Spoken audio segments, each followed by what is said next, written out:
관찰사에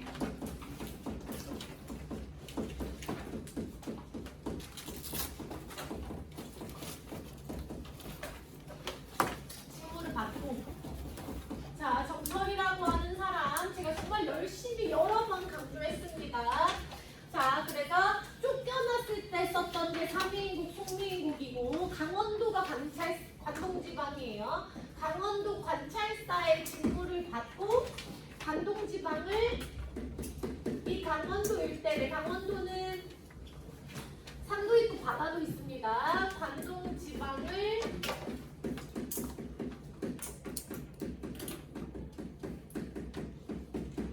여행하며 쓴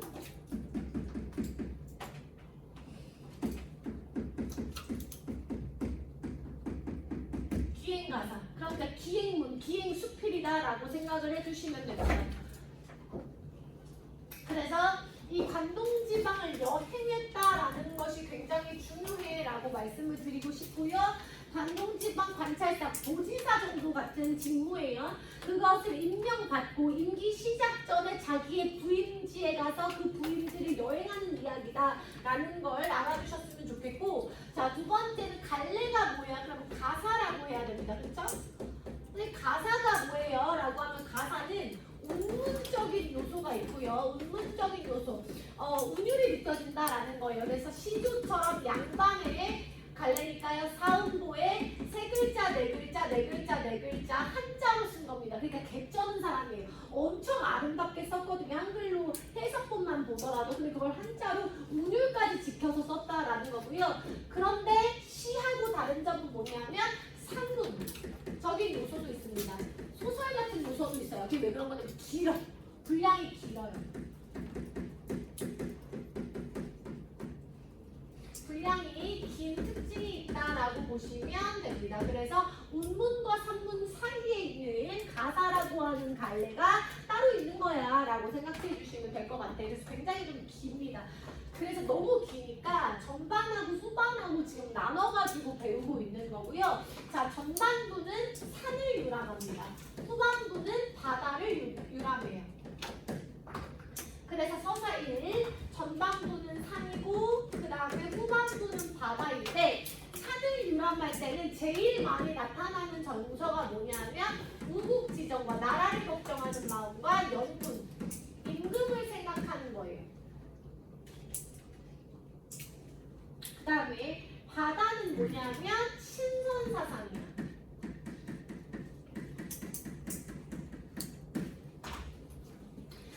그래서 우리가 이 후반부 어휘를 지난 시간에 한 거기 때문에 계속 신선 얘기를 했던 겁니다. 그래서 전반부에는 이 관찰사 직무를 받은 지 얼마 안 됐기 때문에 어떤 책임감, 그치, 유교적인 책임감이 조금 더 많이 느껴진다면, 후반부로 갈수록 자연에 깊이 녹아들면서 도교적인 색채가 드러난다라는 거를 알아두시면 될 것 같아요. 그래서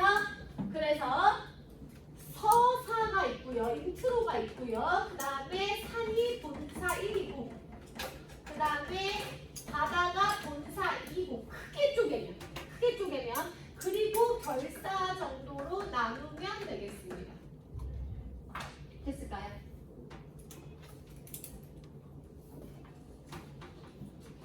자, 그래서 서사부터 한번 가볼 예정이고요. 제가 한 줄 한 줄 해석을 다 써줄 겁니다. 그러니까 여러분들도 그냥 내가 쓰는 건 다 쓰면 되는 거예요. 웬만하면 검정펜으로 흰색은, 그리고 내가 색깔이 쓰면 여러분도 빨간색이나 파란색을 써주시면 필기가 예쁘게 됩니다. 자, 강호의 병이 깊어. 강호는 강과 호수예요. 강호의 병이 깊어. 중림, 대나무 숲에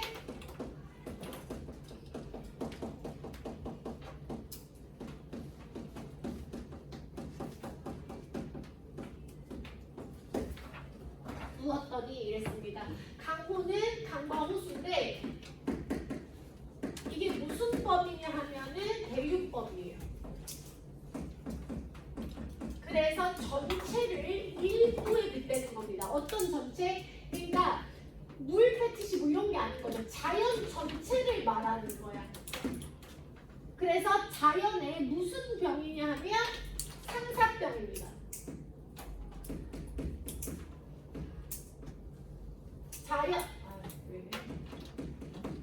상사병이 깊어서 자연과 사랑에 빠져서 대나무 숲에 누웠는데, 대나무 숲이라고 하는 건 뭐냐면 정철의 고향, 철원이 대나무 숲으로 유명해요. 그래서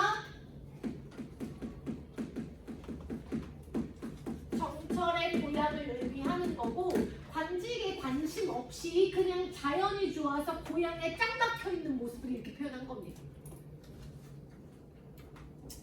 됐니? 이렇게 고향에 있는데 이게 무슨 일이야?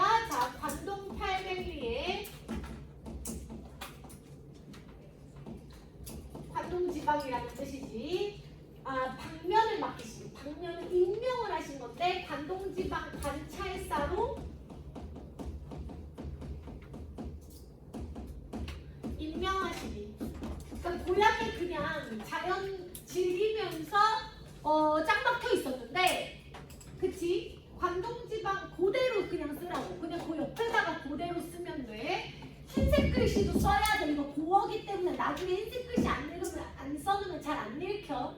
내가 지금 그냥 줄줄 읽어주니까 읽힐 것 같잖아. 근데 여러분들이 혼자 보면 잘 안 읽혀요. 자, 관동지방 관찰사로 임명하시니. 그래서 방면이 뭐냐면 임명장이라고 보시면 되겠습니다. 관동 800리의 관찰사로 임명하시니, 어와는 감탄사가 되고요. 어와 성은이 갈수록 망극하다. 성은이 망극하옵니다. 이러면 임금한테 감사합니다. 감사합니다를 엄청 높인 표현 느낌입니다. 그래서 성은이 갈수록 망극하다. 그러면 성운에 있다가 임명장 받으러 가야 될 거 아니야, 맞지? 그래서 어디로 가요? 임명장 받으러. 임금님 어디 있어요? 궁궐에 계시지. 한양에 있지. 그래서 연추문이 있어요. 연추문은 궁궐의 문 이름이야. 연추문, 경외남문 다 마찬가지야. 연추문으로 들어와. 자, 들어와서 뭐 관직 받는 장면 다 생략됩니다. 굉장히 스피드 있게 가요. 왜냐하면 포인트는 관동 지방을 유람하는 거기 때문에 서사는 빨리빨리 진행이 되는 겁니다. 연추문으로 들어와 경외남문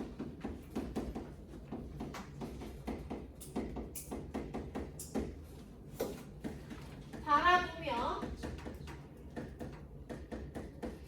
자, 다음 줄입니다. 하직하고. 하직은 뭐냐면 임금님께 인사하는 거죠. 안녕히 계세요 하는 게 하직 인사예요. 자, 근데 왜 안녕히 계세요를 할 수밖에 없냐면, 임금님은 한양에 계시는데 본인이 맡은 직책은 뭐니까? 강원도 관찰사니까 옆에 임금님 옆에 있는 게 아니라 어디서 일을 하는 거야? 강원도에서 일을 하는 거야. 근데 저 강원도로 가볼게요 하는 인사한 거지.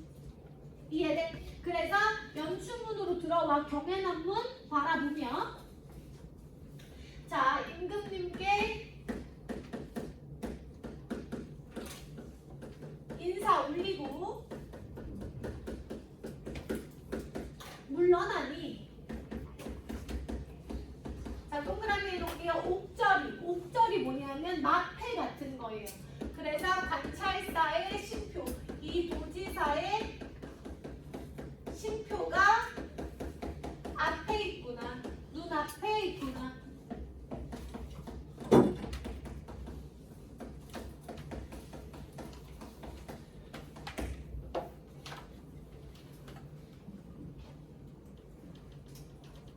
됐을까요? 자, 그래서 한양에서 관직을 받는, 임명 받는 건 굉장히 스피드 있게 진행이 된 거고요. 그럼 이제 어디로 가야 돼? 한양에서 이제 어디로 가는 길? 강원도로 가야지. 관동지방으로 가야지. 맞아요. 이제 강원도로 출발을 할 겁니다. 있니? 그래서 여러분 볼게. 평구역 말을 가라. 평구역 동그라미. 흙수로 돌아드니 흙수 동그라미. 성강은 어디예요? 성강 동그라미. 치약이 여기로다. 자, 이런 거예요. 예를 들면은 한남동에서 주유하고 대치동으로 들어오니 두각은 여기구나. 시대인재는 여기 있는데 약간 이런 느낌이야. 그러니까 이거 지역명이라는 거예요. 근데 여러분 한번 생각해 보세요. 그냥 외국인이 아니면 대치동 안 사는 사람이 대찬 앞에 시대인재 있고 시대인재 옆에 두각 있고 두각 옆에 예섬 있네. 뭐라는 거야? 싶을 수 있잖아. 근데 우리는 어때? 익숙하지. 시대인재, 대찬, 예섬, 두각 다 이해하잖아. 다원을 얘기 안 했어? 다원도. 근데 그게 다 지역명, 브랜드명이기 때문에 누군가한테는 익숙하고 그걸 들어본 적 없는 사람한테는 다 어색하고 어려울 수 있죠. 근데 지금 이 동그라미가 다 무슨 얘기냐면 지역명인 거야. 그러면 대찬이 무슨 무슨 찬이고 두각이 왜 두각인지 우리 공부할 필요 있어? 없어? 없어. 그러니까 지역명은 그냥 지역명으로 보시는 거예요. 여기 나오는 웬만한 어려운 단어들은 그냥 지역명일 뿐입니다. 여행 스펙입니다. 이해돼? 그래서 흙수에서 흙수라고 하는 거에서 말을 가는 거야. 그러니까 주유한 거야. 지금으로 따지면 걸어가진 않았을 거 아니야. 말 타고 왔는데 말 지치니까 말을 갈아서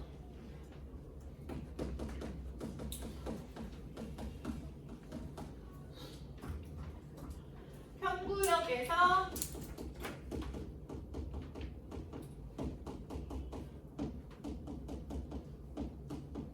말을 갈아.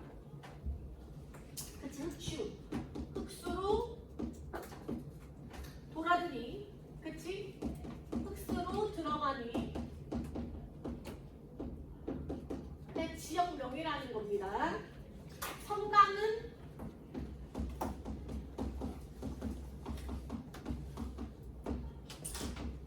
어디인가?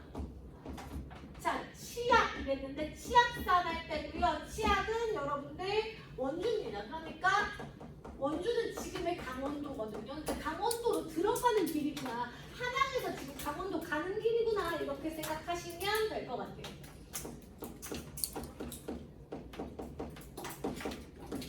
자, 가는 길에 뭘 봤냐면 소양강을 봤어요. 소양강. 내린 물이, 흐르는 물이 어디로 흘러갈까? 근데 진짜로 물어보는 것이 아니라요. 얘들아, 작은 강이 흘러서 어디로 가요? 큰 강 어디예요? 한강으로 가겠지. 그래서 자, 소양강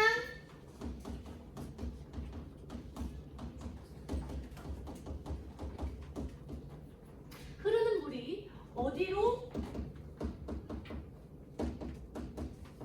흘러 들어갈까? 진짜로 물어본 게 아니야. 진짜로 물어본 게 아니라, 자, 여러분 잘 보셔야 됩니다. 서리법이고 생략된 말은 뭐냐면 한강으로 가겠지. 그러니까 소양강을 보면서 한강을 생각한 거고, 한강을 떠올렸다는 건 한강 옆에 한강에 누구 계셔요? 임금님 계시는 거야.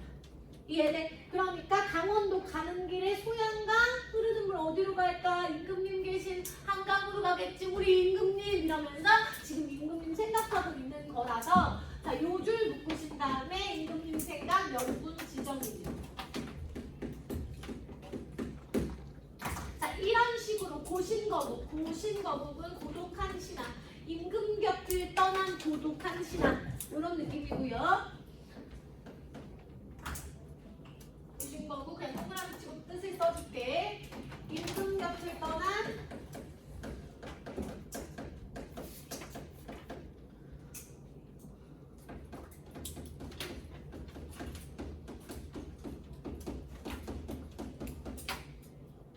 외로운 신하의 흰 머리가, 자, 백발이잖아요.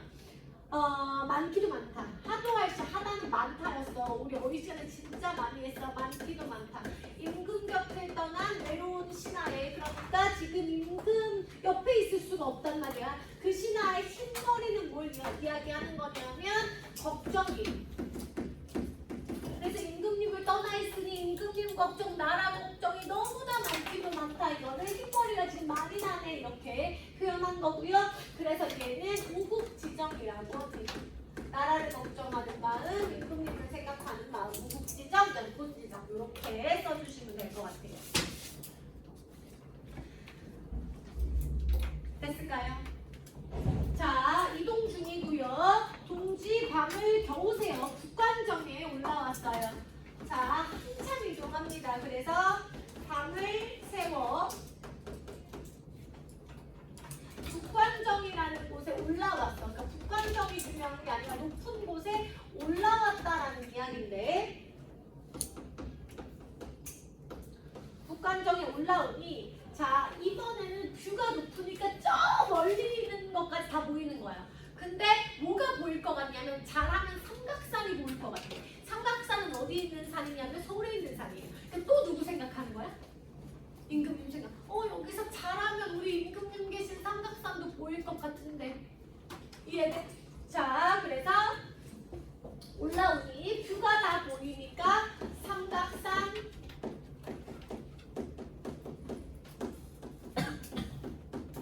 제1봉이 잘하면 보일 것 같다.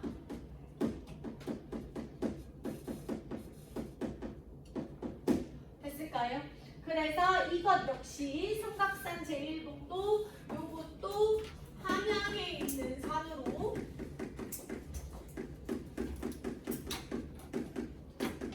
북간정에 와서 너 임금님 계신 산 보일 것 같아. 임금 생각하고 있는 거라고 말할 수 있다고 했어요. 이렇게 정리해 주시고요.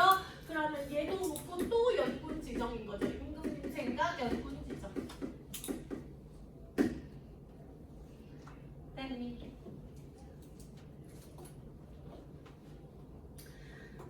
자, 그러면서 중앙 대궐터에 자, 조선 말고 백제국으로 신라 고려 다양하게 있었단 말이야. 그래서 원래는 중앙 대궐터였어. 다 망하고 오작은 까마귀를 말합니다. 까마귀만 울고 있으니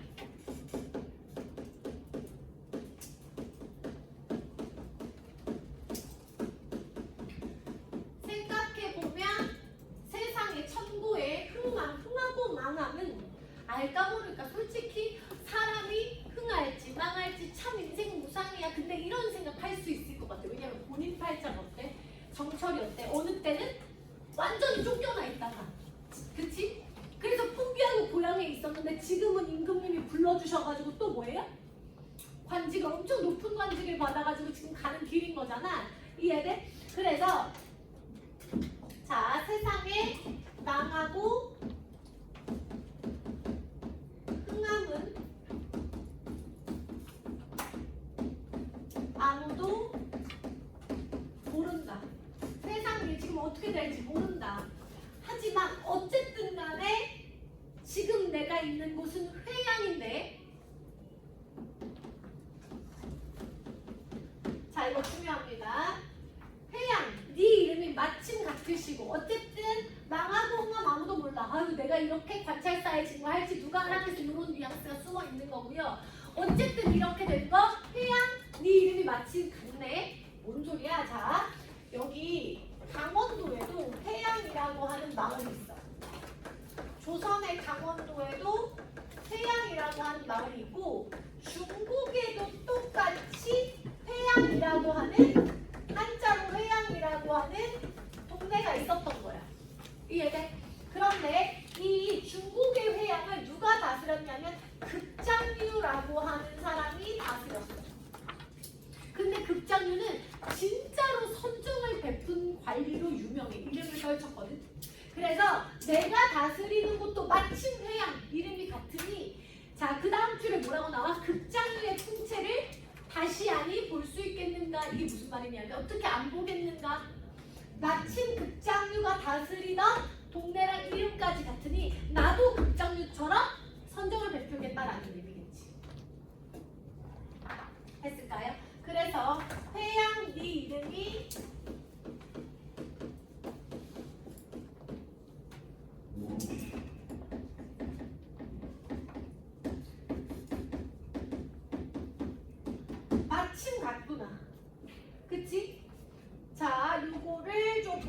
적어놨으면 좋겠는데 예쁘게 적을 수 있게 정리해드리면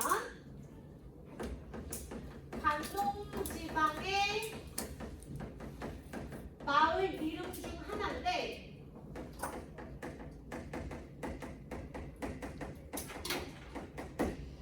그치?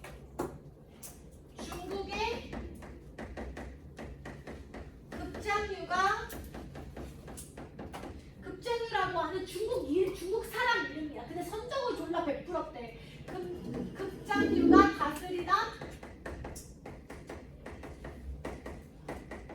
마을 이름과 같은 거지. 딱 마침 같은 거지. 됐니? 그러니 급장유의 풍채를, 급장유의 모습을 어떻게 다시 안 볼 수가 있는가, 다시 보여주겠다라는 뜻이 되는 거고요. 나도 급장유처럼 선정 베풀게. 됐니? 그래서 선정포부다라고, 선정을 베풀겠다는 선정포부다라고 생각해 주시면 돼요. 그래서 주저리 길게 설명하기는 했으나 어렵지 않다라는 것을 여러분들이 꼭 알아주셨으면 좋겠는 게, 자, 뭐 하고 있었다고요? 자연 친화적으로 고향에 짝박혀 있었는데 임금님이 관동지방 관찰사로 임명하셔서 졸라 감사합니다 하고, 맞아요? 궁궐로 들어가 바로 나와가지고 인사하고 나와서 어디로 가는 거야? 강원도로 가는 거야. 강원도 가는 길이 이렇게 나왔고, 가는 길에 소양강 보면서 이거 한강으로 갈 텐데 임금님 생각. 맞아요? 그 다음에 북관정이라고 하는 높은 곳에 올라갔더니 또 잘하면 삼각산 보일 텐데 삼각산 뭐야? 임금님이 계신 곳에 있는 산. 또 임금님 생각. 됐을까? 자, 이렇게 임금님 생각하면서 구임지로 가는 상황을 보니까 와, 사람이 흥하고 망하고 이렇게 아무도 모른다 라고 생각하면서 이왕 이렇게 된 거, 그치? 내가 다스리는 이름, 마을 이름도 해양, 급장유가 다스리는 마을 이름도 해양인데 나 급장유처럼 선정 한번 베풀어 볼게, 이런 거지. 이해됐어요? 자, 이게 서사입니다. 이게 서사고, 그리고 이제 개심 때부터 본사인데 제가 서사는 다 실어놓은 거고요. 이 산의 여정은 살짝 잘랐어요. 너무 길기도 길고 조금 지루하게 비슷한 말이 들어간 건 조금 잘랐고요. 자, 그래서 우리가 배우는 거는 이제 산의 여정, 개심 때부터 해가지고 네 군데를 배울 건데 미리 한번 적어놔 볼게. 여기 사이에다가 적어놓으면 될 것 같아. 자, 네 군데 개심 때, 그 다음에 비로봉 상상도,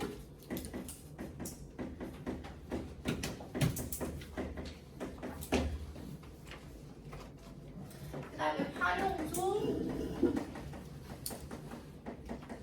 그 다음에 불정대, 그리고 바다로 갑니다. 이렇게 네 군데 갔다가 바다로 갑니다. 그래서 개심 때 가가지고 샤라샤라샤라 이야기하고, 비로봉 상상주에 대해서도 샤라샤라 이야기하고, 위치마다 자신의 소회를 밝히는 작품이라고 했고요. 개심 때부터 한번 시작을 해볼 거예요. 개심 때 고청은 다시라는 뜻입니다. 자, 개심 때 크게 형광펜 하시든지 졸라 진하게 네모칸 하시든지 빨간색으로, 그리고 산의 여정 1번이니까 1번이라고 적어주시면 돼요.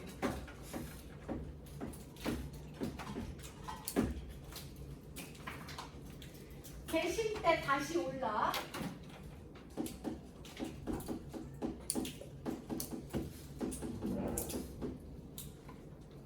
중량성을 바라보는 건 안 중요해.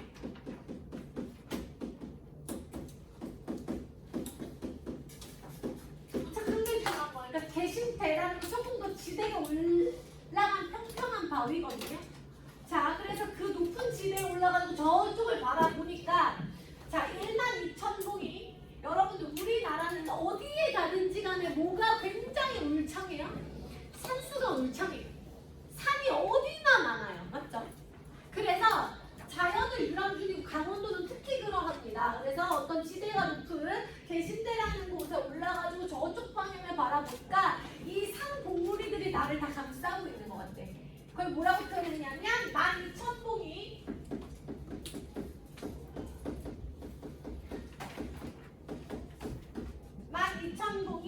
넉넉히 나를 둘러싸고 있다는 것 같은 거야. 넉넉히 나를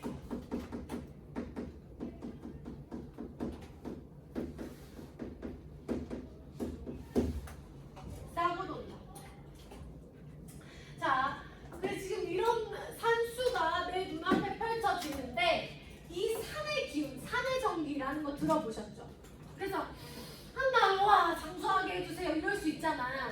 그래서 자, 봉마다 맺혀있고 이 삼봉우리 봉우리마다라는 뜻입니다. 봉마다 맺혀있고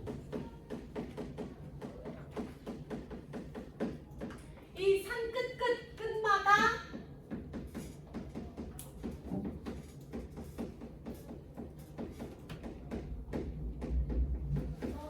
서린 기운, 그치? 너무 맑고 깨끗하다는 거야. 자, 그걸 뭐라고 표현했냐면 맑거든 좋지나 맑은지. 그런데 고전에서 좋다는요 굿이 아니라 깨끗하다로 해석합니다. 그래서 맑거든 좋지나 맑은지 깨끗하지나 맑은지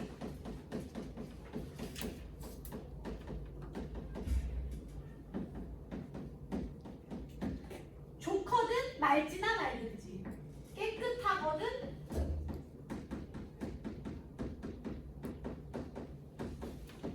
맑지나 말지. 그러니까 이게 어려운 말이 아니라 제10대 올라서 12,000봉 이렇게 쭉 펼쳐진 산세를 보는데 맑고 깨끗하다라는 거 아니겠어? 맞아요? 자, 그럼 저 기운 다, 이 산의 전기, 산의 기운 다 모아서 저 장수하게 해주세요 이럴 줄 알았는데 뭐라고 하냐면 자, 다음 쪽으로 살살 넘어갈게요. 이 산의 기운, 저 기운 흩어내요.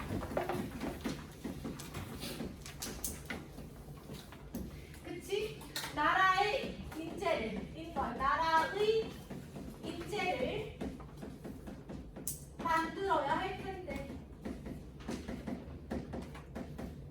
자, 얘들아, 내가 처음에 뭐라 그랬냐면 산의 여정을 산을 돌아다닐 때는 어느 생각에 지배되어 있다고 말했어?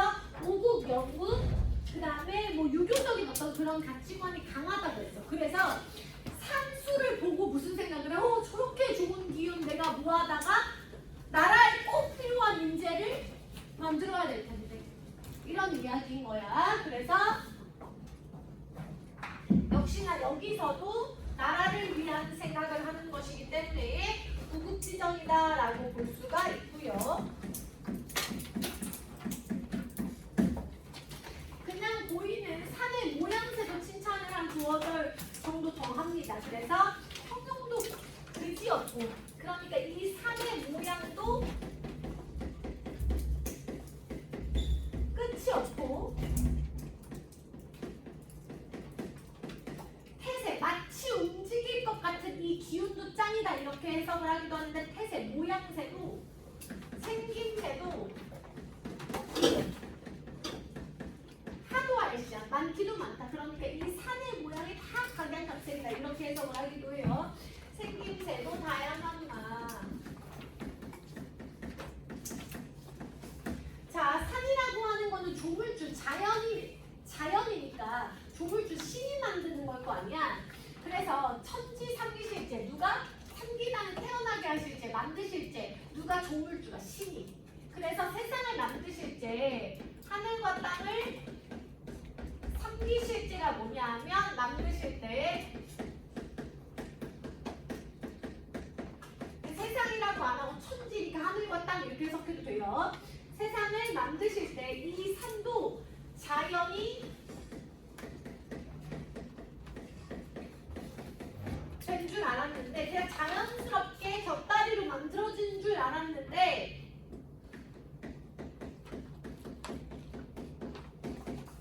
산이라고 하는 거는 조물주가 하늘과 땅 땅을 만들 때 자연스럽게 만들어진 줄 알았는데 이제와 보게 되니 얘들아 한번 생각해봐봐. 한양에서 태어나가지고 강원도로 여행해보는 사람이 몇이나 되겠니? 많지 않거든. 왜? 그런 발달하지 않았기 때문에 여러분들 인생을 살면서 강원도 걸어가 볼 거예요? 안 갈 거잖아요. 그 정도로 사실은 어려운 일이거든. 말 타서 걸어서 강원도까지 가본다라고 하는 그 경험은 쉽지 않은 거야. 그래서 이 산수라고 하는 것이 자연스럽게 만들어질 줄 알았는데 실물을 보니까 진짜로 자 거기 뭐라고 써있냐면 이제와 다시 보게 되는 유정도 유정할 시 뜻이 있구나. 누구의 뜻? 조물주의 뜻. 그러니까 조물주의 뜻이 조물주의 솜씨가 진짜 야단스럽구나. 그러니까 무슨 말이냐? 그냥 자연스럽게 생기는 자연물인 줄 알았는데 이제와 보니까 이 신의 뜻, 신의 솜씨가 장난 아니네. 이런 이야기. 산수에 대한 예찬이야. 그래서 이제와 다시 보는 유정도 유정하이샤 이거 뭐냐면 조물주의 뜻이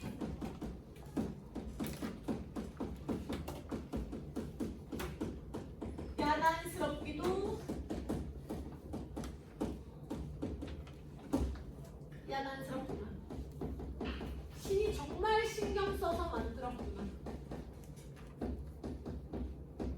그래서 이 12,000봉 산수의 아름다움을 말하는 거예요. 됐을까요? 그래서 대신대 올라서 22,000봉을 바라본 거고 그 22,000봉의 기운으로 나라의 인재를 만들겠다라고 한 거고 그 22,000봉 봉우리의 모양과 생김새를 칭찬하면서 신의 뜻 이걸 만든 신의 솜씨가 진짜 대단하다라고 예찬한 겁니다. 안 어렵죠? 자 그러면 이 산수 중에서 이 산 봉우리 중에서 가장 높은 곳이 뭐냐면 비로봉 상상두예요. 꼭대기라는 느낌이 들죠. 상상두. 됐어요? 자 그래서 두 번째 여정지로 가는 거고요. 비로봉 상상두 올라보니 그 누구인가 쓰세요. 비로봉 상상두 꼭대기라는 뜻이고요. 비로봉 꼭대기에 올라본 사람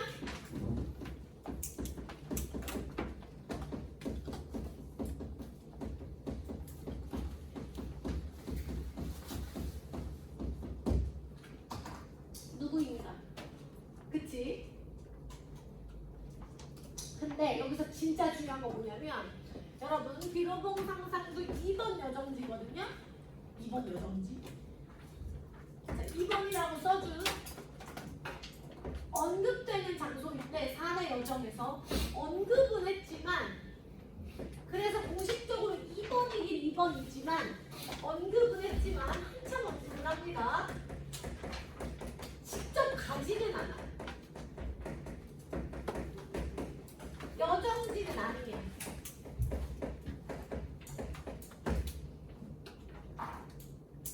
근데 왜 비로봉 상상두를 2번이라고 공식적으로 쳐주냐? 비로봉 상상두에 대해서 꽤 길게 한참 이야기하기 때문이에요.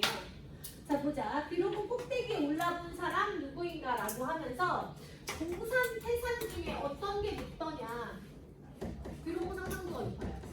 동산, 태산 중 어디가 더 높은가? 진짜로 물어보는 거 아니고 자 중국의 유명한 산이거든요. 동산, 태산이 예를 들어서 이게 동산 그 다음에 이 정도가 태산이면 비로봉 상상두는 이렇게 높은 거예요. 그래서 비로봉 상상두가 무조건 가장 높아요. 그런데 여러분들 봐봐. 로국 좁은 줄도 우리는 모르는데 넓거나 넓은 처나 어찌하여 적단 말인가. 완전히 생략된 주어도 많고 내용도 많아서 그냥 읽으면 이해가 안 되니까 설명을 좀 들어보세요. 자, 우리는 여러분 봐봐. 일단 비로봉 상상도가 높아요. 그러면 높은 곳에 오르면 비행기 타고 하는 높은 곳에 가면 이렇게 아래가 세상이 어떻게 보여요? 작아 보이죠? 조그매 보이죠?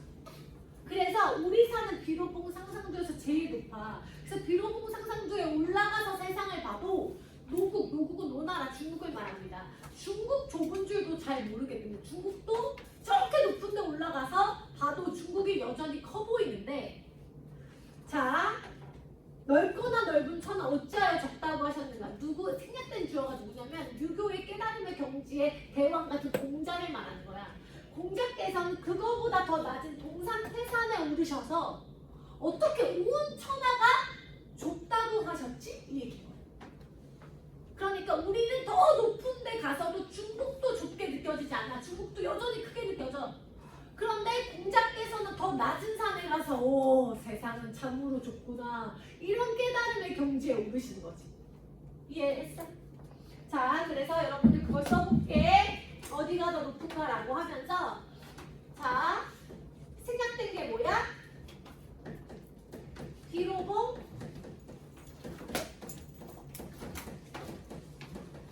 꼭대기에 올라가도 우리는 노국 중국을 말합니다. 노국 좁은 줄도 모르겠는데, 모를 텐데.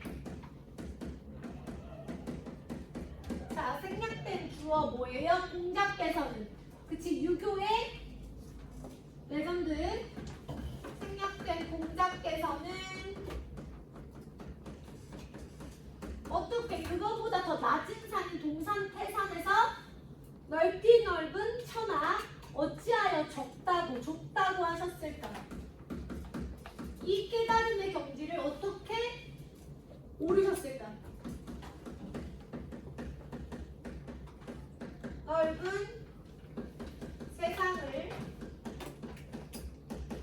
어찌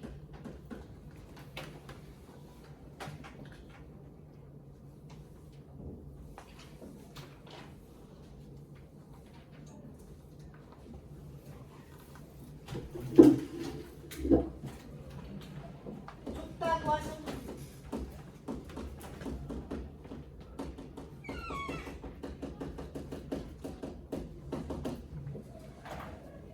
됐을까요?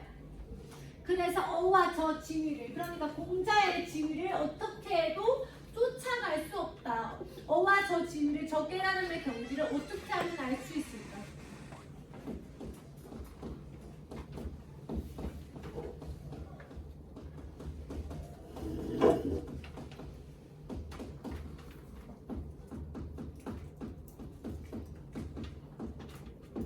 어줍잖이 올라간다고 알 수가 없을 정도의 깨달음의 경지라고 말하는 겁니다.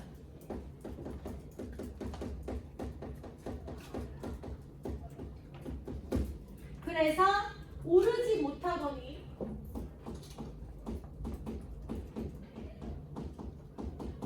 오르지 못하는데 내려감이 이상하다. 오르지도 내려가지도 않았다라는 거예요. 어차피 공자의 깨달음의 경지는 도달할 수 없다라고 인정하고요. 비로봉 꼭대기를 바라보면서 공자의 깨달음의 경지를 예찬했다 정도로 이해하시면 됩니다.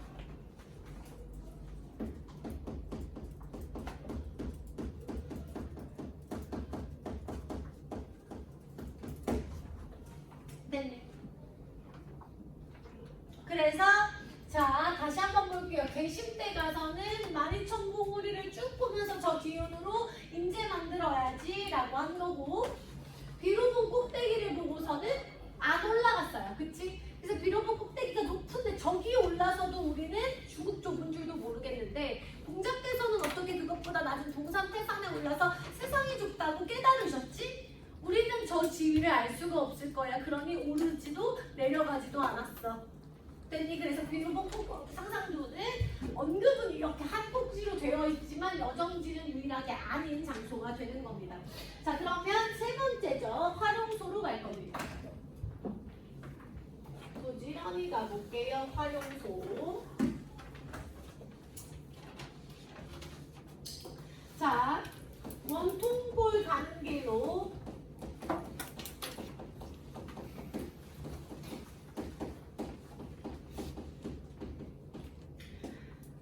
사자봉 찾아가니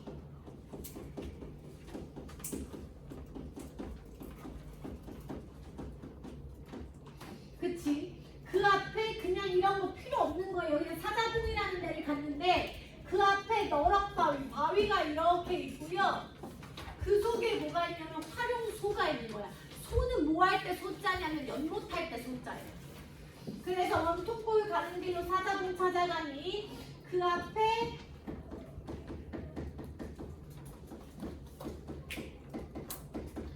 너럭바위,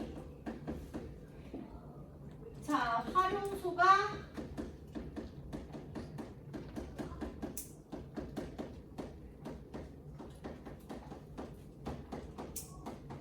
되었어 선생님. 그래서 연못이고요. 봐봐, 이 연못에 대한 묘사를 어떻게 하냐면 여러분들 물줄기가 이렇게 있을 거 아닙니까 연못에. 근데 물이 이렇게 고여 있는 것을 천년 노룡이 서려 있다, 웅크려 있다라고 표현하는 거야. 자, 그 밑에 줄 보면 천년 노룡이 굽이굽이 웅크리고 서려 있대.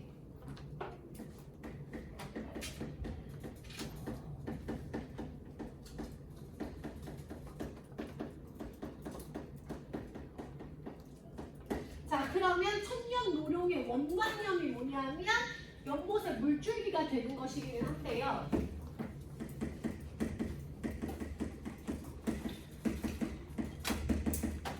자, 연못의 물줄기라고 치면 흘러서 물론 아까는 한강이 된다고 했지만 얘들아, 모든 물 더 큰 데로 나아간다고 치면 물은 결국에 어디로 가겠니? 바다로 가거든. 그래서 이 연못의 물줄기가 봐봐, 주야에 흘러내려. 주야, 낮주자에 밤낮이, 밤낮으로 뭐해서 흘러서 어디로 간다는 거야? 창해, 넓은 바다로 이어지니.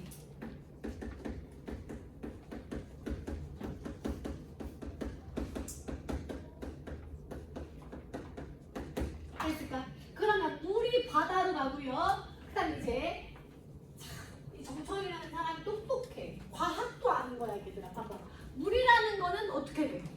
증발하지. 그래서 비로 내리잖아. 맞아? 그래서 바다로 이어지잖아. 그 다음 뭐라고 하냐면 풍운, 바람과 구름입니다. 풍운을 언제 얻어?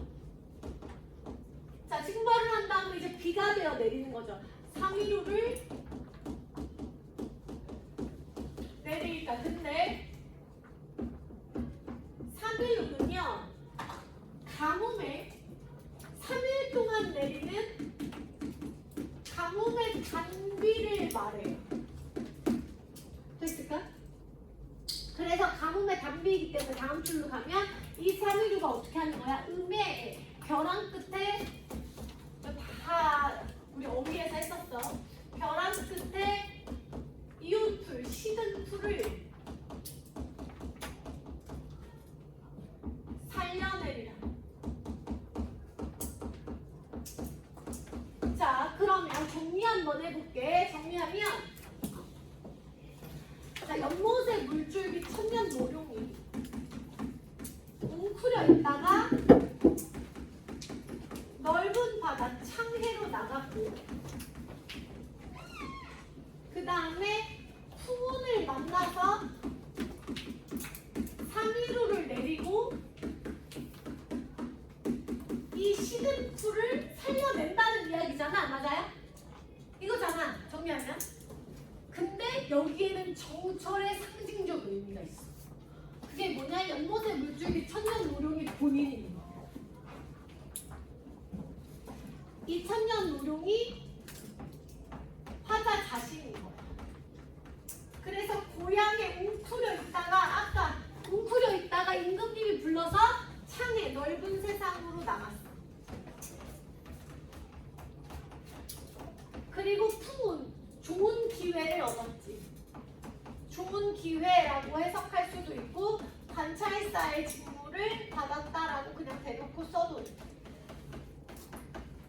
관찰사 직무를 얻어서 3일 후 선정을 베풀 거야. 단비 굴비 같은 선정을 베풀 거예요. 그래서 풀 대신에 누굴 살려낸다는 뜻이야? 어려운 백성들을 살려낼 거야 하는 상징적 의미를 다 담고 있는 거예요. 그러니까 정철 천재지. 그리고 항상 써. 그것도 글자 수 맞춰가면서, 음보율 맞춰가면서. 이해돼? 그래서 이 활용소는 결국에 무슨 얘기하고 있는 거냐면 내가 3위로 내릴게 라고 하는 아까처럼 선정에 대한 포부를 이렇게 활용소를 보고 그때 가지고 멋있게 표현한 거야 정도로 생각하시면 됩니다. 써주세요.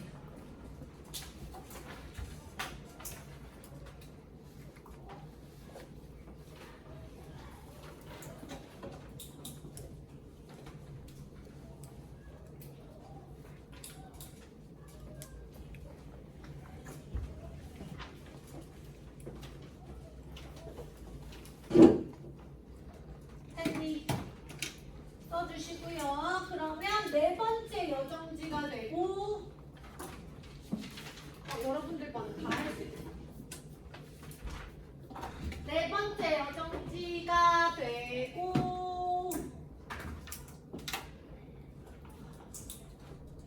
불정대로 갈 겁니다.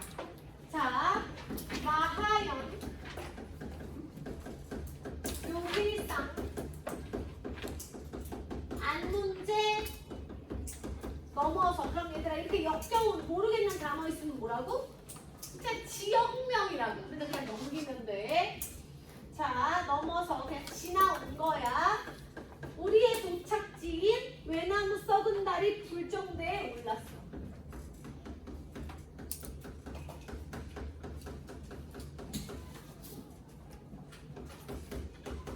외나무 썩은 달이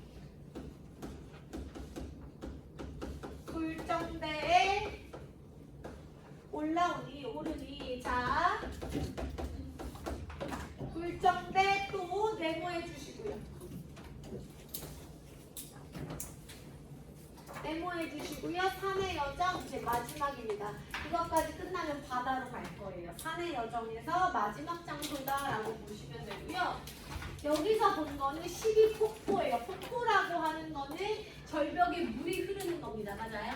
그 불정대에서는 폭포를 보는데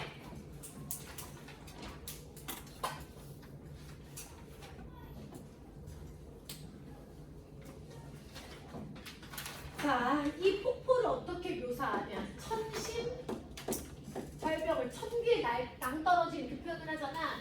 천길 절벽을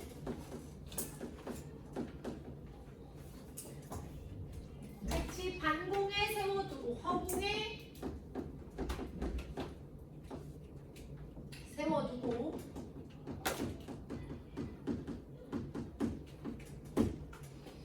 은하수 한 구비를 은하수. 자, 여러분 봐봐. 이제 요렇게 절벽을 세워뒀어요. 그리고 그 위로 뭐가 흐르는 거야? 물이 흐르는 거지. 그게 폭포잖아요. 맞아요? 그런데 이 물 흐르는 것을 뭐라고 표현했냐면 은하수를 베어서 밑에 줄 볼게. 실같이 풀어서 배같이 걸어놨대. 실처럼 풀어서 배같이 걸어놨다 이렇게 표현하는 거야. 폭포를 이렇게 표현한 거야. 됐을까요? 그래서 허공에 세워두고 은하수 한 구비를 마디마디 촌촌이 마디촌이잖아요. 마디마디 잘라서 실처럼 풀어서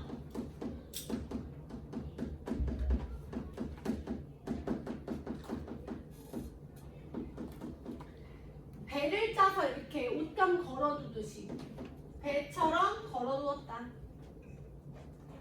삼배처럼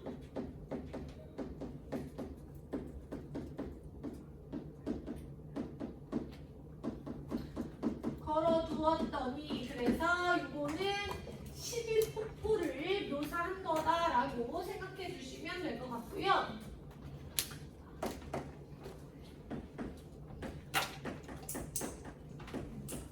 왜 12폭포라고 이름이 붙여졌냐면 굽이굽이 12굽이로 이렇게 물이 흐르고 있는 거야. 그런데 아까 이야기했잖아. 이렇게 강원도에서 이러한 관광지를, 이러한 자연경관을 실물로 본 사람이 많지 않아. 교통 때문에. 그래서 이러한 11폭포를 어디서 봤냐면 도경에서 봤어. 도경은 그림책이라는 뜻이야. 자, 도경 12굽이 내 봄에는 여러이다. 그림책에서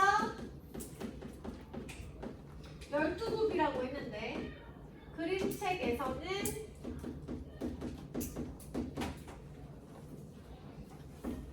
12굽이라 하였는데 직접 보니 더하다. 실물이 더 멋있다. 이런 이야기입니다. 그도 그럴 것 같아요. 그러니까 예를 들면 제가 우리 엄마가 진짜 완전히 레전드 짠순이기 때문에 엄청나게 짠순이기 때문에 진짜로 돈을 안 썼어. 근데 그래도 나의 유년 시절에 돈을 펑펑 쓴 두 가지가 있다면 학원비를 안 아끼셨고 우리 엄마가 그 다음에 여행을 꼭 데려갔어. 그래서 여름하고 겨울에는 무조건 해외여행을 갔는데 겨울 같은 경우에는 뭐 한 20일씩 유럽 여행 같은 거를 이렇게 각종 나라를 다 도는 거야. 그래서 별로 제가 안 가본 나라가 없어요. 근데 바쁘고 하니까 무슨 어느 도시를 이렇게 뭐 깊이 그렇게 하는 건 아니고 막 진짜 여행 한번 가잖아? 그럼 뭐 여기 프랑스 갔다가 어디 갔다가 막 찍고 오는 거야. 일주 하고 오는 거야. 그러면 이게 어느 나라인지 뭔지 솔직히 잘 모르겠어. 머릿속에서 뭐 유럽이 다 꼬여버린 것 같은 그런 느낌이 들어. 또 너무 어렸을 때기도 하고 엄마 아빠 쫓아다니면 그렇게까지 재밌지 않잖아. 그런데 그렇게 많은 나라 중에서 기억에 남는 거 뭐 있어요? 라고 하면 이집트. 이집트가 진짜 개 레전드예요. 왜냐면 피라미드가 너무 신기해. 왜냐면은 진짜 크거든. 체감상 어떤 느낌이냐면 진짜 롯데타워 바라보는 느낌이거든. 너무 커. 진짜 커. 그냥 정말 산이야, 산. 근데 그걸 인간이 만들었다고 하는 게 돌이 정말 큰데 돌이 뭐 보통 뭐 이렇게 한다고 해서 별게 돌 자체가 건물 컨테이너 박스 같은 하나인데 그걸 어떻게 저 위 꼭대기까지 올렸을까라고 생각하면 사실 약간 소름이 돋아요. 그래서 피라미드가 그나마 기억에 남고 그 다음이 알프스 산맥이야. 그래서 뭐 아무리 가우디에 뭘 보고 모나리자를 보고 뭘 보고 해도 다 비슷비슷하게 섞이고 압도당한 게 뭐냐면 그 알프스 산맥이거든. 산이거든. 결국에 자연물이거든. 그리고 사실 피라미드도 굉장히 자연물 같아요. 근데 소름 끼치는 게 뭐냐면 진짜 그냥 산 같은데 이걸 인간이 만들었다는 게 신기한 거지. 어쨌든 봐봐. 이렇게 재밌는 게 많고 도파민이 터지는 게 많고 세상에 본 게 많아도 기억에 남는 게 알프스 산맥인데 자연물인데 이때는 재밌는 게 인생에 하나도 없단 말이야. 그치? 그런 와중에 자연물을 너무 멋있는 이 자연 경관을 봤어. 그럼 우리가 느끼는 것보다 훨씬 더 큰 도파민을 맛볼 수가 있겠지. 훨씬 더 멋있게 다가오겠지. 그러니까 이 폭포를 보면 폭포는 또 좀 무슨 폭포 맞지? 폭포도 기억에 남아. 진짜로. 미국 캐나다에 나이아가라 폭포가 있을 거예요. 거기 또 내가 기억에 남는 것 같아. 왜냐면 내가 인생에 태어나가지고 처음 무지개를 봤어. 여러분 무지개 본 적 있어? 무지개 뜬 거 서울에서 본 적 있어? 거의 없지 않아? 무지개 본 적 있어. 무지개라는 게 거의 본 적이 없잖아. 실제로 무지개 뜬 거 본 적이 없잖아. 동화 속에서나 보지. 그런데 나이아가라 폭포 가가지고 무지개를 봐가지고 굉장히 신기했던 기억이 나요. 그러니까 지금도 내가 기억하는 게 알프스산맥 폭포 이런 건데 11폭포 실제로 폭포라는 걸 봤을 때 얼마나 이제 멋있게 느껴졌는가 이 말이야. 그래서 그림책에서 본 것보다 훨씬 더 멋있고 낫더라 이렇게 이야기한 거고요. 그 다음에 이디옥션이라는 게 나옵니다. 이디옥션이라는 게 나오면서 이디옥션이 이제 있어서 이디옥션이 저번 시간에 어휘 시간에 했는데 이태백이에요. 이태백 기억나요? 정철이 좋아하는 시인입니다. 그래서 이디옥션은 이백 또는 이태백이라고 하는데 이태백이 지금 살아있어서 이태백은 정철시대에 산 인물이 아니에요. 중국 사람이고 훨씬 더 윗세대 인물입니다. 그런데 만약에 이태백이 살아있어서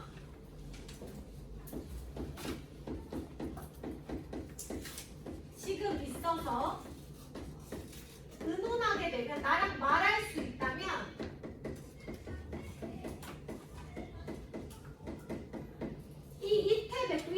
중국 사람이잖아요. 여산이 중국의 유명한 산입니다.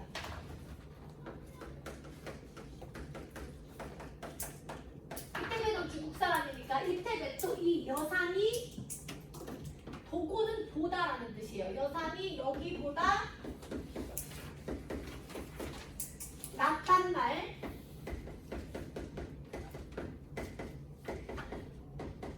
못할 것입니다. 됐을까요? 자, 정리할게요. 자, 개신대부터 했죠. 개신대 12,000봉우리로 인재 만들어. 비로봉상상도 공자의 깨달음을 얻을 수 없어서 올라가지 않았어. 활용수 선정을 포부, 선정 포부, 활용수 천년 노룡이어서 창해에 나가서 사비로를 내리는 것처럼 나도 선정을 베풀겠다. 4번 개심대 12폭포 이렇게 보시면 돼요. 이해돼서 12폭포의 광경 장관이 너무 멋있어서 이태백도 웬만한 중국의 산이 여기서보다 여기 이거보다 멋있단 말 못할 거야 라고 말하는 겁니다. 됐을까요? 자, 그러면서 여러분들 한 줄 넘어가니까 무슨 말이 있냐면 산을 내양보랴 계속 산만 볼 거야 이 뜻이에요.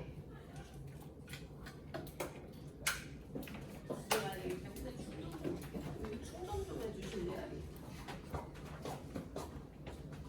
아 정말 아니 제가 시터이모님이 이제 가시고 저희 엄마 아빠가 아기를 봐주시러 오시거든요. 지난주부터 처음으로 이제 엄마 아빠랑 나랑 남편이랑 같이 살게 된 거야. 토요일 일요일에 엄마 아빠 집으로 가. 월화수목금을 같이 있게 된 거지. 졸라 싸우는 거야. 그러니까 나랑 엄마랑 싸워. 그럼 나랑 엄마랑 싸우고 있는 꼴을 아빠가 보지를 못해. 그럼 아빠가 여기서 끼어들어? 그럼 또 아빠랑 엄마랑 싸워. 여러분들 집은 안 그러니? 엄마랑 너희랑 싸우고 있으면 아빠가 혹시 안 말리니? 그럼 아빠가 말리다 엄마가 끼어들지 말라 그래가지고 아빠랑 엄마랑 싸우고 개차만이 났어요 진짜로. 그래가지고 일단 가는 날이 돼서 금요일에 가시니까 금요일에 이제 엄마 아빠 갔어. 엄마 아빠 사이가 더 안 좋아. 나랑 엄마랑 싸우는데 엄마 아빠 사이가 더 안 좋아서 엄마 아빠 집에 갔어. 그럼 엄마 아빠 집에 가서 화해를 하고 오겠거니 했어. 그리고 오늘 엄마 아빠가 오는 날이거든? 일요일 밤에 오세요. 그럼 왜냐면 내가 이제 12시간 정도 수업을 했으니까 피곤하잖아. 그러면 이 일요일 밤부터 애기 육아를 좀 도와주시려고 일요일 밤에 오기로 했는데 지금 소문이 뭐냐면은 아빠만 오고 엄마는 안 왔다는 거지. 이게 무슨 일이야? 졸라 싸운 겁니다. 진짜로. 우리 엄마 아빠는 인보 부부예요. 절대로 둘이 떨어지지 않아. 그래서 남편한테, 그러니까 저희 남편한테 엄마 아빠가 싸웠다라는 걸 들키지 않기 위해서 어느 날은 엄마 아빠랑 같이 와야 되는데 엄마만 온 거야. 그러니까 서울에는 아니고 우리가 춘천에 갔는데 하여튼 춘천에 아파트가 있고 춘천에 이렇게 주택이 있는데 그 주택에 엄마만 온 거야. 그래가지고 아빠는 이랬더니 제가 임신 중이었거든요. 그래서 아빠가 지금 감기 기운이 있어가지고 못 왔대. 너한테 옮길까봐. 근데 감기 기운에 개뿔풀 싸운 겁니다. 자, 또 어느 날은 아빠한테 전화를 했어. 아빠 어디야? 이랬더니 지금 자기 혼자 서울에 가고 있대. 그래가지고 왜? 이랬어. 그랬더니 병원에. 병원? 병원은 왜? 감기가 걸려서. 근데 감기 걸렸는데 춘천에서 서울까지 병원을 가? 그냥 아니 그냥이 무슨 소리야? 뭔 소리야? 그러니까 싸웠어 이러는 거야. 그래가지고 엄마랑 또 싸우고 혼자 용산에, 그러니까 본인 이제 평생 30년 다니던 직장이 용산이거든요. 그래서 용산에 그 막걸리 마시러 혼자 지금 탈출을 해가지고 이제 가기도 하고. 그러니까 둘이 뭔가 떨어진다. 항상 붙어 다니기 때문에 떨어져 있다 그럼 둘이 싸운 거예요. 근데 화해를 하고 올 줄 알았더니 이게 웬걸 서울에 아빠가 왔다라는 그런 소식을 듣고 제가 지금 통탄을 금치 못하고 있습니다. 지금 엄마 아빠가 졸라 싸운 거예요. 와 너무 신경이 쓰여요. 그러니까 보통 있잖아. 지금 우리 엄마가 60, 우리 엄마 아빠가 60 넘었습니다. 제가 30이 넘었으니까요. 그렇지 않겠습니까? 그럼 보통 이제 아이를 낳으면 그 아이 엄마 아빠가 주고 싸웁니다. 당신 뭐 어쩌고 저쩌고 뭐 이렇게. 근데 우리 30대인 우리 부부, 저랑 남편은 싸우지 않아요. 그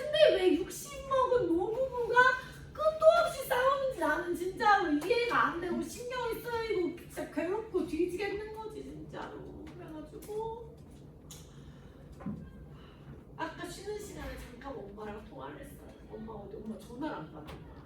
그리고 아빠가 핸드폰을 차에 놓고 내렸는데 엄마는 춘천으로 가고 아빠는 지금 서울로 온 상태야. 그래서 나 진짜 생각을 했어. 아 차를 타고 오다가 아빠가 뛰쳐내렸나? 뭐 이렇게. 엄마 우리 아빠 운전할 줄 모르고 운전 엄마가 하거든요.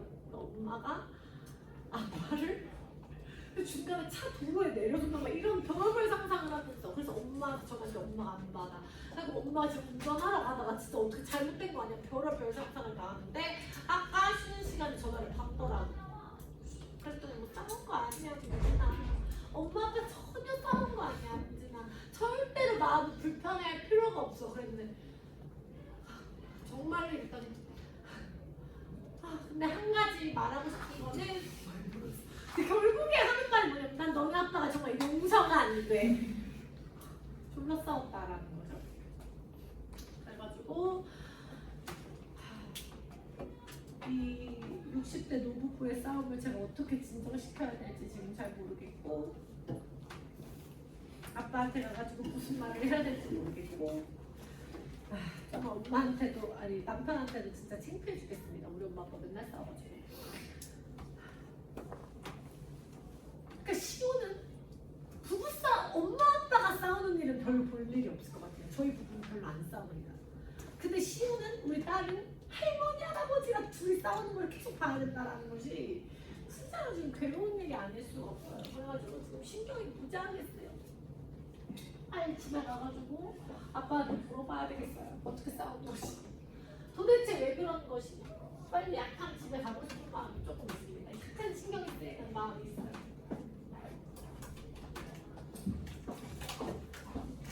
실제로 그런 적 있거든. 지금 이 강원도, 이 관동 800리 거기에 관동 800리 중간에 뭐가 있는지 설악산이라는 곳이 있습니다, 여러분들. 설악산에서 저는 아직도 기억나요.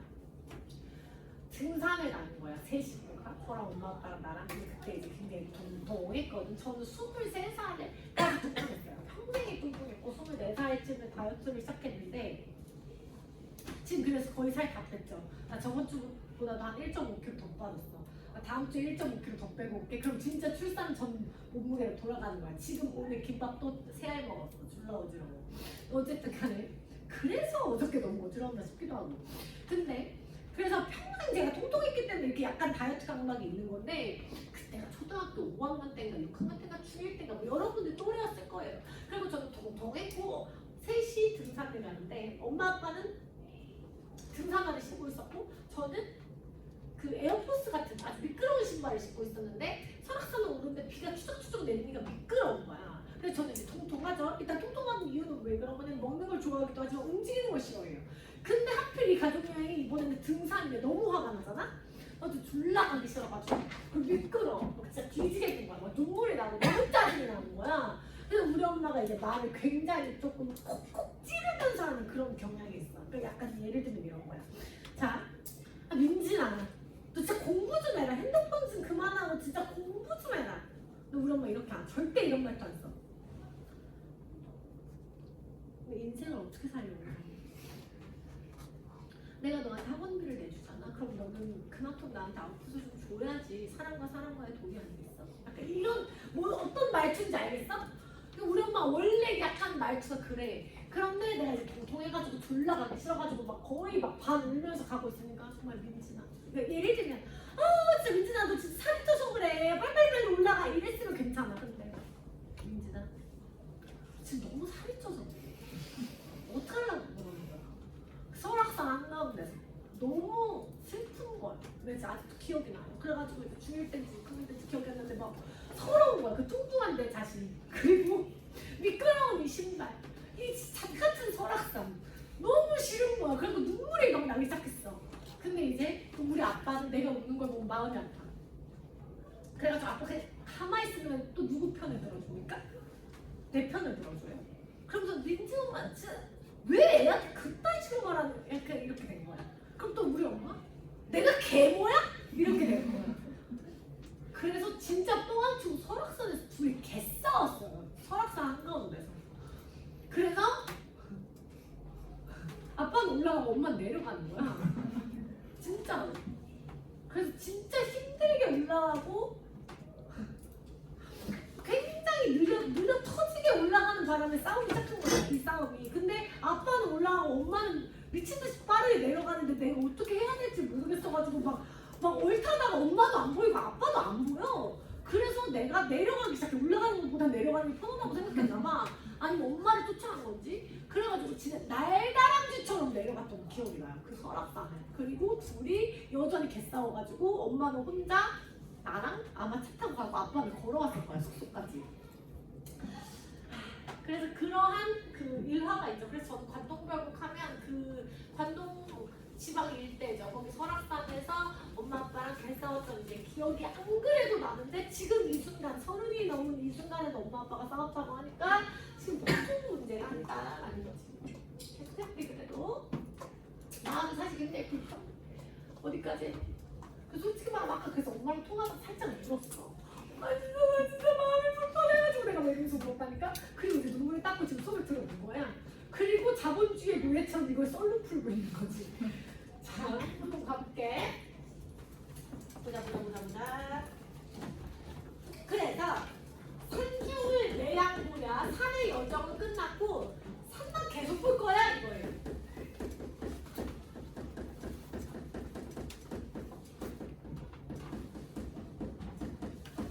또 강원도는 바다죠. 동해바다. 바다로 가자꾸나. 그래서 산을 끝내고 바다의 여정이 시작되는 그런 이야기가 나오게 됩니다. 남여완보하야. 남여완보는요, 가마타고, 그 다음에 완보, 천천히 보 걸어서. 그래서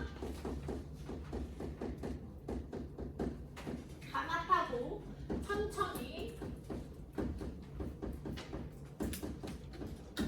산영루에 오르니,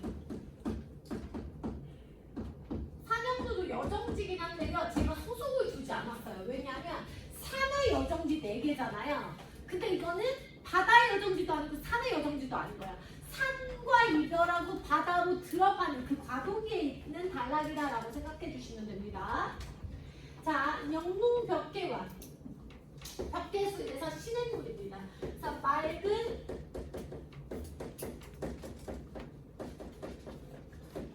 시내와 그 다음에 수성대로. 자, 오는 새는 자, 산의 자연물들이에요. 이별을 원망하는 듯하대. 이제 바다로 가려고 하면 산과 이별해야 되잖아. 근데 인간이 그렇다. 내가 신혼여행을 어디로 가야 될지 모르겠는 거야. 그래가지고 저는 무조건 하와이에 가고 싶었어요. 엄마 아빠랑 하와이에 갔었을 때 노잼이었지만 사랑하는 사람과 가면 재밌을 것 같은 거야. 무조건 하와이에 가고 싶었는데 남편은 뭐 싫다고 했나? 뭐 하여튼 그리고 남편은 거의 친인파 수준으로 일본을 좋아해. 그래서 남편은 신혼여행인데 일본을 가자는 그런 개뻘소리를 하고 있고, 그 다음에 저는 그 뭐야 휴양지 가고 싶었어. 그래서 결국에는 합의를 봐서 일주일은 발리에 가고, 하와이는 머니까 그 다음에 일주일은 이제 도쿄를 가게 된 거야. 근데 꽤 괜찮았다고 생각해. 왜 그렇게 하게 됐냐면 일단 휴양지를 가고 싶긴 했는데 제가 연말에 결혼을 했기 때문에 12월 25일 그러니까 크리스마스를 끼고 있었어. 근데 크리스마스는 또 어디서 보내고 싶어요? 약간 겨울나라에서 보내고 싶잖아. 그래서 크리스마스 전까지 발리에서 있다가 그 다음에 크리스마스 이브에 도착하게끔 도쿄로 왔어. 근데 그때 딱 느꼈던 감정이 이게 아닐까 싶어. 발리 진짜 행복했거든? 1박에 진짜 비싼 숙소에서 지내서, 왜냐면 신혼여행이니까 돈을 펑펑 써도 누가 뭐라고 안 할 거 아니야. 그래서 너무 약간 환상적이고 진짜 비도 한 번도 안 왔어요. 그냥 너무 레전드 그 자체야. 그래서 내가 지금 해외여행을 다시 갈 기회가 있다면 꼭 발리를 다시 가고 싶다 이런 생각이 들 정도로 너무너무 좋았단 말이지. 근데 이제 도쿄로 가야 되니까 또 도쿄도 어때? 발리가 아쉽지만 또 도쿄 가가지고 쇼핑할 생각하니까. 왜냐면 신혼여행이니까 또 어때요? 돈이 좀 있잖아. 그래서 도쿄는 쇼핑의 메카잖아. 그러니까 도쿄 가서 쇼핑할 생각하니까 또 기대가 되는 거지.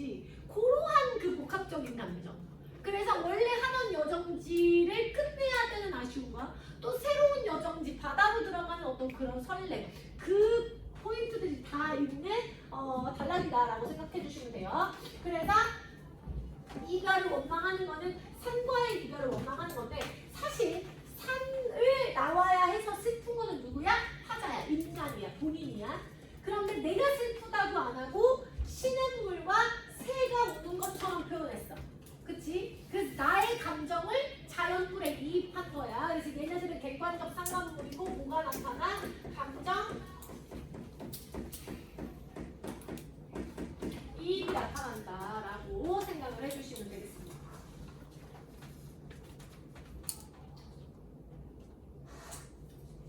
했니? 그러면 얘네들하고 이별하고요. 이제 진짜로 산과 이별하고 어디로? 바다로 들어가는 거야. 근데 내가 살짝 생각해놓긴 했는데 바다는 그냥 지팡이 짚고 걸어서 아니 바다는 아니라 산은 지팡이 짚고 걸어서 여행을 시작하거든. 유교적이고 어떤 관찰사로서의 책임감이 주를 이루기 때문에 굉장히 청렴하고 그 다음에 갓 관직을 받은 사람답게 소박하게 여행을 시작한 거야. 근데 이제 바다는 어때? 돈을 좀 쓰기로 했나 봐. 그 여행 스타일이 좀 달라져. 그래서 바다로 들어갈 때는 이렇게 전기, 길의 깃발입니다. 그래서 깃발을 떨침이 휘날리는 거고요. 휘날림이 오색이 넘도는 듯하고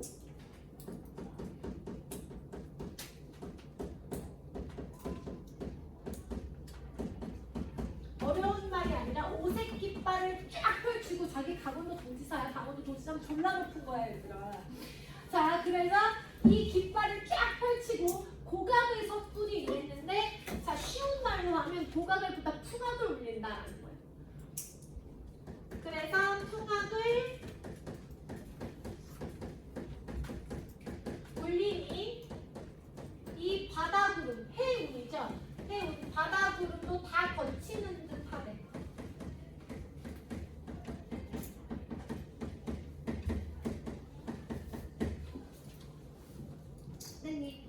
그래서 명사길은 뭐냐면 깨끗한 모래길 이거야. 명사길은 닉은 말이. 그러니까 이 모래길이 익숙한 말이 따각따각 말이 시선을 비스듬히 싣고 자 얘들아 우리 어미 시간 했잖아. 바다의 여정하면 계속 무슨 타령할 거야? 신선 타령할 거야. 그래서 내가 말 타고 들어갔어 라고 하면 되는데 자, 이 바닷길이 익숙한 말이 취한 신선, 본인을 비스듬히 싣고서 바다를 곁에 두고 해당화로 들어가니. 그러니까 해당화라는 꽃이 핀 꽃밭으로 들어가니 이런 얘기예요. 그러니까 바다로 들어갔다는 거야. 취선은 본인이야. 그래서 명산길에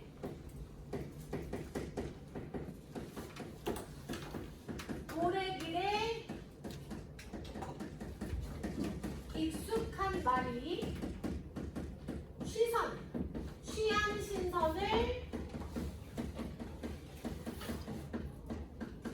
비기 싫어. 비스듬히 태우고 비스듬히 싣고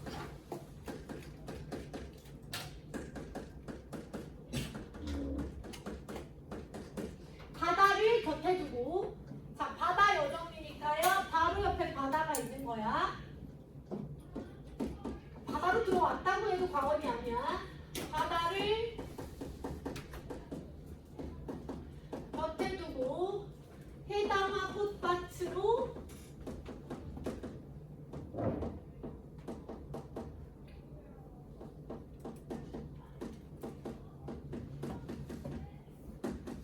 들어가니 얘들아 아까 산과 헤어질 때 누가 슬퍼해줬어? 맑은 시내와 새가 슬퍼해줬어. 자 바다로 들어가니까 이번에는 바다의 자연물인 백구는 흰 갈매기입니다. 자 백구야 날지 마라. 백구가 막 날면서 반겨주고 있는 거야. 아이고 이러지 마 이런 뜻이야. 싫어하는 게 아니라 이러지 마 이런 거야. 백구야 날지 마라. 네 벗인 줄 어찌 알았니?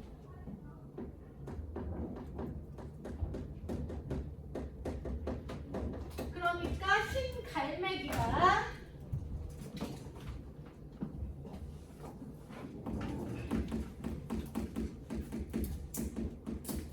흰 갈매기가 지금 뭐 해주고 있는 거야?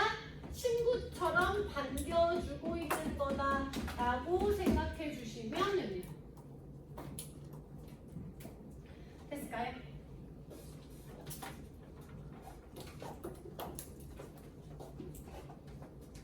자, 그럼 여기까지 할 건데, 봐봐. 잠깐만.